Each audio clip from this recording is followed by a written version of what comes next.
नमस्कार भाइयों, Indian farming technical channel में आपका एक बार फिर से स्वागत है। दोस्तों मैं पहुंचा हूं आज हरियाणा के सोनीपत ज़िले में।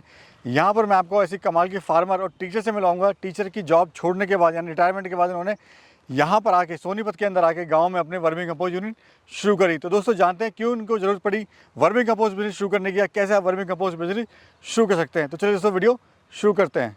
नमस्ते मैम। नमस्कार जी, नमस्कार। कैसे हैं मैम? बस बहुत ठीक है मैम, हमारे जो दर्शक देख रहे हैं, आपको अपना और अपनी यूनिट का परिचय दीजिए। देखिए, मेरा नाम मृदुला है और मैं प्राइवेट स्कूल में टीचर हूँ। अब मेरे बच्चे बड़े हो गए हैं और मेरे पास काफ़ी टाइम है, तो मैंने सोचा कि कुछ ऐसा काम किया जाए जिससे कि देश की प्रगति में मैं थोड़ा योगदान दे सकूं। और आजकल आप सभी जानते हैं कि केमिकल युक्त सब्जियां और फलों को खाने से किस प्रकार के रोग फैल रहे हैं, जिसमें से कैंसर एक प्रमुख रोग है। तो मैं इस चाह रही थी कि इस दिशा में कुछ कार्य करूं, तो मेरे को ये दिशा मिली कि ये वर्मी कंपोस्ट में जो जैविक खाद उत्पादित होती है, उससे बनी हुई सब्जियां जो उससे पैदा की जाती हैं, वो सभी तरह से पर्याप्त होती हैं या गुणों से भरपूर होती हैं, जिनका सेवन करके हम अपने आप को और अपनी आने वाली पीढ़ियों को बचा सकते हैं। यानी आपको जो अच्छा लगा वो ये लगा कि आप खुद भी अच्छा खाएं, हाँ, और दूसरों को भी अच्छा खिलाएं। तो कितना समय मैडम आपको हो गया यूनिट स्टार्ट करे हुए? देखिए, इस यूनिट को स्टार्ट करते हुए मुझे लगभग 1 साल का समय हो चुका है। और शुरुआत में मुझे थोड़ी दिक्कतों का सामना करना पड़ा और मुझे इस दिशा में कोई जानकारी भी ज़्यादा नहीं थी। मैंने धीरे धीरे नेट से और लोगों से संपर्क किया जो वर्मी कंपोस्ट का काम कर रहे थे। उनसे संपर्क में आने के बाद मुझे थोड़ी काम का पता चला और मैं चाह रही थी कि मेरा बेटा जो साथ में जो अभी ग्रेजुएट हुआ है, वो भी इस फील्ड में थोड़ा इंटरेस्टेड था, कि वो भी चाहता था कि मैं अभी अपनी माँ के साथ में योगदान करूं थोड़ा, तो वो मेरा साथ देता है। और शुरुआत हमने लगभग 60 बेड से करी थी। मैम, टीचिंग की जॉब एक अलग हटके है, वहाँ पे आपको स्कूल के अंदर ही आपको पढ़ाना है बच्चों को। लेकिन यहाँ पे आप देख रहे हो आप लेबर के साथ काम कर रही हैं, धूप में खड़े होकर काम उनसे करवा रही हैं। हाँ। तो क्या इतना आसान है ये? आपने सोचा था कि इतना इजीली हो जाएगा ये सब? देखिए, आसान तो जिंदगी में कुछ नहीं होता, कुछ पाने के लिए बहुत कुछ खोना भी पड़ता है। तो इसमें मेहनत तो है, लेकिन उसका जो परिणाम आ रहा है ना, उसको देख के मैं बहुत संतुष्ट हूँ। और मैं चाह रही थी कि मेरा बेटा भी ये सीखे, और इसलिए ये मेरा बेटा पूरा योगदान देता है इस कार्य में मेरा। कितने बेड से शुरुआत करी थी आपने? हमने लगभग 60 बेड से शुरुआत करी थी। लोग कहते हैं कि 20 से शुरुआत करना चाहिए, 30 से करना चाहिए, आपने सीधे 60 बेड से शुरुआत करी। 20 और 30 बेड में इतनी खाद निकलेगी नहीं। हमने सोचा कि कुछ ऐसा करें जिससे पर्याप्त रूप से, मतलब किसी को हमारे पास ऑर्डर आए तो हम किसी को थोड़ी पर्याप्त रूप में खाद दे सके। इसीलिए हमने सोचा कि 60 बेड एक निश्चित मात्रा होगी बेड को शुरू करने की। और अभी कितने बेड हैं करंटली? मेरे पास बढ़ते बढ़ते अब 150 बेड हो गए हैं, और केचुए भी अब मेरे पास पर्याप्त हैं। और मैं चाहती हूँ कि केचुए भी मैं सेल करूँ, और उसकी कीमत करीब 100 रुपये पर केजी मैंने रखी है। अच्छा मैम, अगर बात करें खर्चा आपको कितना है तो शुरुआत में यूनिट को स्टार्ट करने में? जब मैंने 60 बेड से यूनिट की शुरुआत की थी तो लगभग 8-9 का करीब खर्चा आया। वो इसलिए आया क्योंकि जब मैं 8-9 लाख का खर्चा आया, क्योंकि जब वो इसलिए आया कि जब मैंने ये ज़मीन खरीदी थी तो ये बिल्कुल बंजर ज़मीन थी, और इसको समतल बनाने में और आसपास यहाँ गाय भैंसे बहुत आ जाती थी, तो मुझे बाड़ लगानी पड़ी और पानी का भी कनेक्शन लेना पड़ा, और एक कमरा भी बनाया जो मैंने ऑफिस के रूम में और एक लेबर रूम के रूप में यूज़ होता है। इन सब चीज़ों में मेरा काफ़ी खर्चा आ गया। इस तरह मेरा 8-9 के करीब लाख के करीब खर्चा आया। पानी पे कितना खर्चा आया मैम आपको? पानी पे मोटा मोटा 30,000 का खर्चा आया, कोई ज़्यादा खर्चा नहीं आया।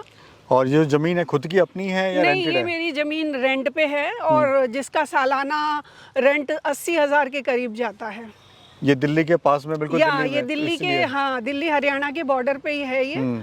और इस वजह से इसका किराया थोड़ा ज़्यादा है, क्योंकि ये दिल्ली के पास में है। अभी लेबर कितनी है आपके पास में? अभी मेरे पास 5 के करीब लेबर है, 150 बेड के हिसाब से। और जैसे जैसे मेरा काम बढ़ेगा, मैं इस काम को बढ़ाना चाहती हूँ ताकि मैं और ज़्यादा मात्रा में खाद का उत्पादन कर सकूँ और लोगों को ज़्यादा मात्रा में बेच सकूँ, जिससे सभी किसानों का भला हो। और इसीलिए मेरे पास अभी जो है कल लगभग 150 बेड हैं। प्रोडक्शन क्या आ रहा है मैम? अगर बात करें खाद का, जो प्रोडक्शन है महीने का, कितना आप खाद निकाल लेती हैं? देखिए, एक बेड से जिसकी चौड़ाई लगभग 30 से 4 फुट की होती है, उसमें करीब अंदाज़न 600 किलो के हिसाब से खाद निकलती है। जी। तो इस हिसाब से आप 60 बेड का 600 से कैलकुलेट कर लीजिए, उतनी खाद का उत्पादन हो रहा था। अब आप तो 150 कर दिए हैं, तो अब लगभग काफ़ी खाद निकल जाती है। तो खाद किस रेट में दे रहे हैं मैम आप? हम देखिए, अगर थोक में खाद जाती है तो हमारा 7 है, और अगर रिटेल में जाते हैं तो 7 रुपये प्रति किलो का रेट है, और अगर हम रिटेल में बेचते हैं तो 10 से 12 रुपये किलो के हिसाब से खाद बेचते हैं। शुरुआत में आपको समस्याएं इसमें क्या क्या आई थी मैम? जैसे नॉलेज भी नहीं थी आपको, आपने कोई ट्रेनिंग वगैरह भी नहीं करी थी, तो लोग जी हाँ, शुरुआत में मैंने बताया आपको कि मैंने थोड़ा नेट में सर्च किया और उसके बाद लोगों से संपर्क किया जो ये काम कर रहे थे, और उनसे मुझे काफ़ी जानकारी मिली, जिसका मैंने उपयोग किया और ये काम शुरू किया। अच्छा, कोई मैम यूनिट अगर स्टार्ट करता है अपनी, तो कैसे कैसे अपनी कमाई कर सकता है? यानी खाद बेच के तो कर ही सकता है, और किस किस तरह से अपनी जो इनकम है उसको बढ़ा सकता है? देखिए, अगर आपके पास ज़मीन की मात्रा ज़्यादा है तो आप बेड के साथ साथ खेती भी करिए, तरह तरह की अपनी ही खाद का उपयोग करके आप फल सब्जियां लगाइए और वो मार्केट में पहुंचाइए। वो भी एक आपका आय का तरीका बन जाएगा। और दूसरा, आप केचुए भी बेच सकते हैं, खाद भी बेच सकते हैं, केचुए भी बेच सकते हैं, और उसके अलावा वर्मी वॉश वगैरह भी चल रहे हैं, वो भी आप, ये तो डिपेंड करता है आप जितना इसमें मेहनत करेंगे और जितना इसमें अंदर जाते जाएंगे उतना ही आपको फ़ायदा भी होगा और आप देश की सेवा भी कर पाएंगे। यानी एक लिमिट एरिया से हम मल्टी फार्मिंग करके, मल्टी पैदावार करके हम एक अच्छी खासी इनकम इससे ले सकते हैं। ले सकते हैं। तो यहाँ पर ये ना सोचें कि हम सिर्फ खाद ही बेचें, आप अर्थवॉर्म बेचिए, आप वर्मी वॉश सेल करिए, आप फ्रूट लगाइए, आप वेजिटेबल्स लगा के अपनी इनकम को, यानी जो खर्चा जो है वो निकाल सकते हैं आप इजीली। तो मैम ये बताइए, जो एक बेड है उसका प्रोसेस क्या है बनने का, शुरू से लेके आखिर तक बताइए। देखिए, पहले बेड बनाने से पहले हम जमीन को समतल करते हैं। समतल क्यों करते हैं? समतल इसलिए करते हैं कि अगर जमीन ऊंची नीची हुई तो पानी उसमें रुकेगा, और वो रुका हुआ पानी खाद को सड़ाएगा बरसात में, और केचुए भी उसमें बह जाने की संभावना होती है, उससे निकल जाने की संभावना होती है। तो बेड पहले तो हम जमीन को समतल करते हैं, और उसके बाद हम पन्नी बिछाकर लगभग 30। पन्नी क्यों? मैं रोक रहा हूँ आपको, टोक रहा हूँ, क्योंकि टोकना बड़ा जरूरी है। नॉलेज कैसे मिलेगी हमारे किसान भाई को? पन्नी क्यों बिछाएं और क्यों ना बिछाएं? पन्नी इसलिए बिछाई जाती है कि केचुआ जो है वो जमीन में ना चला जाए, वो पन्नी में ही रहे, और इसलिए पन्नी बिछाते हैं। पन्नी बिछा के हम चारों तरफ ईंटों का वो घेरा बना देते हैं, जिससे केचुआ उसी बेड में ही रहे, कहीं बाहर ना जाए। और उसके बाद हम गोबर डालते हैं, गोबर को ठंडा करते हैं, जिससे कि उसकी जो मीथेन गैस है वो निकल जाए। जैसे ही गोबर ठंडा होता है हम उसमें केचुए ट्रांसफ़र कर देते हैं, और लगभग एक बेड में 30 किलो केचुआ डालते हैं, और उसके बाद हम उसकी तराई करते हैं और उसको पुराल से ढक देते हैं। सबसे ज़्यादा महत्वपूर्ण पॉइंट होता है वो ये कि गोबर जब आप तैयार करते हैं, जब उसमें अर्थवॉर्म डालते हैं, वो सही से चेक होना चाहिए। उसका तरीका मैम बताइए कि कैसे उसको चेक करें गोबर को, कि अब गोबर हमारा तैयार है अर्थवॉर्म डालने के लिए। हाथ डाल के पहले चेक करना चाहिए कि गोबर ठंडा है या नहीं। अगर आपको हाथ डाल के गोबर ठंडा महसूस हो रहा है तो इसका मतलब ये है कि गोबर अर्थवॉर्म डालने के लिए तैयार हो चुका है। लगभग 10 से 15 दिन का समय इसमें लगेगा। हाँ, हफ्ता या 15 दिन ज़्यादा है, हफ्ता 10 दिन में गोबर ठंडा हो जाता है। अच्छा मैम, इसमें आपने इतना सारा पैसा लगा दिया, प्रॉफिट क्या ले रहे हैं अभी आप बताइए? देखिए, अभी हम प्रॉफिट के बारे में सोच नहीं रहे हैं। अभी हम अपना काम बढ़ाना चाहते हैं, जिससे हम ज़्यादा से ज़्यादा लोग, किसानों को मदद कर सकें, और ये वाली जो वर्मी कंपोस्ट है, जो जैविक खाद है, उसको पहुंचा सकें, क्योंकि इसकी जो गुणवत्ता है वो बहुत ज़्यादा है। लोग, जो किसान भाई हमारे हैं, वो यूरिया DAP यूज़ कर रहे हैं, जिससे उनकी ज़मीन भी बंजर हो रही है, और जो उसमें जो प्रोड्यूस उत्पन्न होता है, जो उत्पाद वो उत्पन्न करते हैं, वो भी सेहत की दृष्टि से हमारे योग्य नहीं है।